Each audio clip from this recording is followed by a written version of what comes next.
Good morning to all of you. Myself Bhushan sir from west Champaran Bihar. मैं उम्मीद करता हूं कि आप लोग बिल्कुल अच्छे होंगे, स्वस्थ होंगे, तंदुरुस्त होंगे। और मैं भी आप लोगों के बीच बिल्कुल अच्छा हूं, स्वस्थ हूं और तंदुरुस्त हूं। मैं आज ये मॉडर्न हिस्ट्री का पार्ट 15 लेकर आया हूं, जो कि जे इसके पहले का पार्ट ऑलरेडी अपलोड कर चुके हैं। यदि आप मेरे चैनल पर नए हैं तो जाकर सबसे पहले पार्ट 1 से देखिए। और उसके अतिरिक्त भी बहुत से सारे मैथ के बेसिक से लेकर एडवांस तक ट्रिक और बहुत से सारे क्वेश्चन का सलूशन कैसे किया तो उसको बताए हैं, उसे जाकर देखिए। और साथ ही साथ मेरे चैनल को सब्सक्राइब कर लीजिए, बेल आइकन को प्रेस कर लीजिए और इस वीडियो को पूरे भारत में फैलाइए, ताकि ये जो सीरीज जो चल रहा है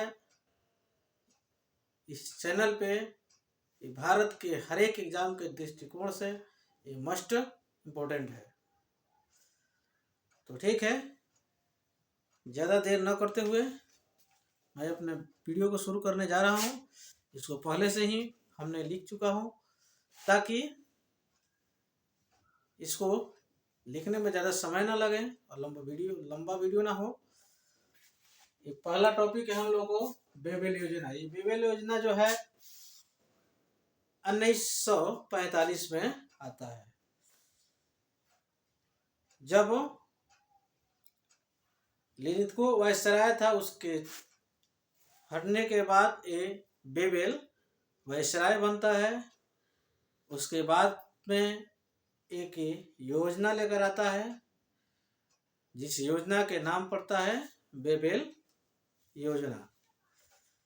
ठीक, बेबेल को भेजा जाता है वायसराय बनाकर। भारत में जितने भी पार्टी है, जितने भी दल है, उनके आपसी समन्वय बना के रखने के लिए। ठीक, तो बेबेल एक सम्मेलन रखता है जिसे शिमला सम्मेलन के नाम से जाना जाता है। शिमला सम्मेलन जो है ये भारत की ग्रीष्मकालीन राजधानी शिमला में रखा जाता है। ये शिमला सम्मेलन जो है 25 जून 1945 को रखा जाता है, जिसमें विभिन्न दलों से 22 प्रतिनिधि उस सम्मेलन में भाग लेते हैं, जिसमें मुस्लिम लीग से मोहम्मद अली जिन्ना तथा कांग्रेस की ओर से अबुल आजाद कलाम भाग लेते हैं। और उसमें कुछ इन 22 सदस्यों के बीच में शिमला सम्मेलन में प्रस्ताव रखा जाता है, जो कि जो निम्नलिखित है।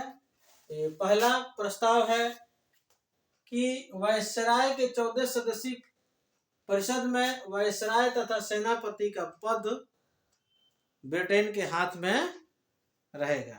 पहला प्रस्ताव रखा जाता है। दूसरा का प्रस्ताव है जो परिषद में भारतीय जो शेष जो पद बचता है 12, उसमें से 6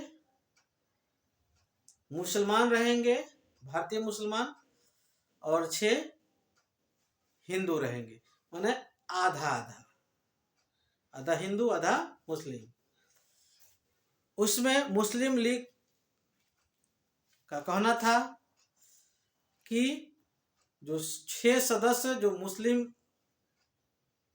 को चुनना है, वो सदस्य मुस्लिम लीग के सदस्य होना चाहिए, जिस पर कांग्रेस उसका विरोध करता है। और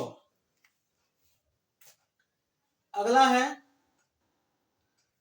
द्वितीय, और उसके बाद से बेबेल बताता है तीसरा में, यदि द्वितीय विश्व युद्ध होता है, भारतीय लोग साथ देते हैं, तो द्वितीय विश्व युद्ध हो जाने के बाद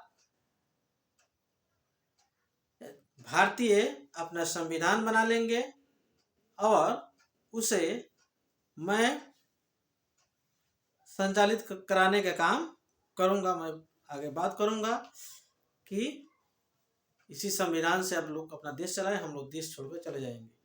ये सब कहीं ना कहीं मूर्ख बनाने का काम हो रहा था, क्योंकि यदि द्वितीय विश्व युद्ध अगर जीत जाता तो भारत को तो अपने चुटकियों में सिल देता सब, क्योंकि ये बहुत जो विश्व को जीत सकता है तो भारत को क्या समझता है। तो किसी तरह प्रलोभन देकर इन लोगों का काम था जे भारतीय जितने भी सेना है, भारतीय जितने भी लोग हैं, उन लोग को साथ लेकर द्वितीय युद्ध को हम जीत लें और उसके बाद से उधर से वापस से आए तो भारत पर अपना वर्चस्व बनाए रखें। ठीक, अब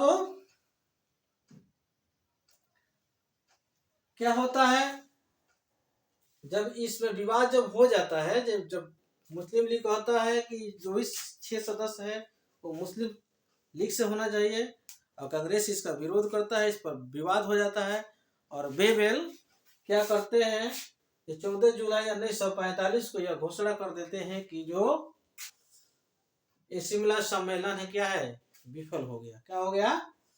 विफल हो गया। ठीक, तो इसी के खुशी में आकर यानी शिमला सम्मेलन के विफलता के बाद मुस्लिम लीग 16 अगस्त 1946 को प्रत्यक्ष कार्रवाई दिवस मनाता है। उसके बाद से हम लोग को अगला टॉपिक आता है नौसेना विद्रोह।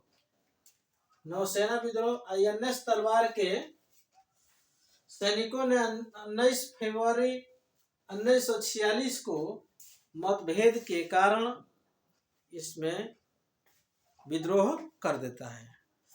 अब विद्रोह इसलिए कर दिया जाता है क्योंकि जितने भी अच्छा पोस्ट था उस पोस्ट पे अंग्रेज रहता था सब, और जितने भी ज्यादा वर्किंग टाइप के पोस्ट था उस पे भारतीय सैनिक रहते थे। अंग्रेज सब अच्छा पोस्ट पर आता था, उस सबका सैलरी भी अच्छा रहता था। इन लोगों को भारतीय सैनिक के सैलरी भी कम, काम ज्यादा, जिसका ये लोग विरोध करते हैं। ठीक, और देखिए जब ये विद्रोह किया जाता है तो इसमें धीरे धीरे करते करते ये पूरे भारत में फैल जाता है। उस विद्रोहियों की संख्या लगभग 5000 हो जाता है। ठीक, उसमें सैनिकों ने आजाद हिंद फौज का बिल्ला लोगो लगा लेता है, जिस पर आजाद हिंद फौज के झंडा लहराया जाता है और जो बिल्ला उस जो था उस बिल्ला पर दहाड़ता हुआ शेर का फोटो था, तस्वीर था। ठीक, जब ये विद्रोह चरम सीमा पर था तो अंग्रेजों ने यह निर्णय लिया कि जो जहाज से लोग ट्रेवल कर रहे हैं INS तलवार की जो सैनिक, उस जहाज को ही हम लोग क्या करें, डुबा दे। ये बात को पता चलता है सरदार वल्लभ भाई पटेल को। अब इन्होंने 25 फरवरी 1946 को ये नौसेना INS नौसेना जो विद्रोह था उसको वापस ले लेते हैं और ये नौसेना विद्रोह INS नौसेना विद्रोह स्वतः समाप्त हो जाता है। ठीक, ये आज का मेरा मॉडर्न हिस्ट्री का पार्ट 15 का लेक्चर हुआ। मैं उम्मीद करता हूँ कि आपको बिल्कुल अच्छा से समझ में आ गया होगा और आप इसे स्क्रीनशॉट मार के या वीडियो को पॉज करके आप इसे नोट्स बनाते जाइएगा, ताकि आने वाले समय में जो भी एग्जाम में आप बैठे अच्छा करके आए। तब तक के लिए जय हिंद, जय भारत।